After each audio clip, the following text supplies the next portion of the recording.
Hi అండి.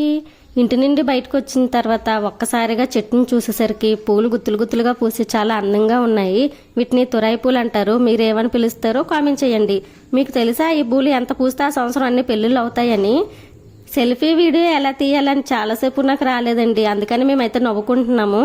పిల్లలకైతే స్కూల్కి సెలవులు ఇచ్చేశారు. అప్పటి నుంచి ఇంట్లోనే ఉంటున్నారు. పోనీ ఆడుకోవడానికి పార్కు వెళ్దాము అంటే ఎండలు మండిపోతున్నాయి. సాయంత్రం 6కి వెళ్దామంటే అప్పటి వరకు చల్లబట్టం లేదు. పార్క్ ఏమో మేమున్న క్వార్టర్కి కొంత దూరంలో ఉంది. మరి ఎలా చెప్తే వినరు. ఇంట్లో వీరి గోల అయితే అస్సలు భరించలేకపోతున్నాం. ఒక్కోసారి స్కూల్ ఉంటే బాగుంటుంది అనిపిస్తుంది. మీకు ఇలానే అనిపిస్తుందా?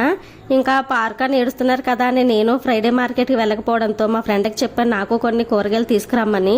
సరే ఒకే దెబ్బకి 2 పిట్టలు అన్నట్టు ఒకసారి వెళ్తే పిల్లలు ఆడుకున్నట్లు ఉంటుంది, నేను మా ఫ్రెండ్ దగ్గర నుండి కూరగాయలు తెచ్చుకున్నట్లు ఉంటుందని వెళ్తున్నాము. పార్క్కి వచ్చేసామండి. ఇదే మా పార్కు. ఇక్కడ కూడా పూల చెట్టు ఉంది. పిల్లలకి మన చిన్నప్పుడు వీటి పూలతో ఆడుకున్న ఆటలు ఆడిచ్చాను. కోడి పందాలాట అని పిలిచేవాళ్ళం కదా, మీకు గుర్తుందా? మరి పూలు గ్రీన్గా ఉండే వాటిని గోర్రలా పెట్టుకొని దెయ్యం గోర్లు అని చెప్పాను.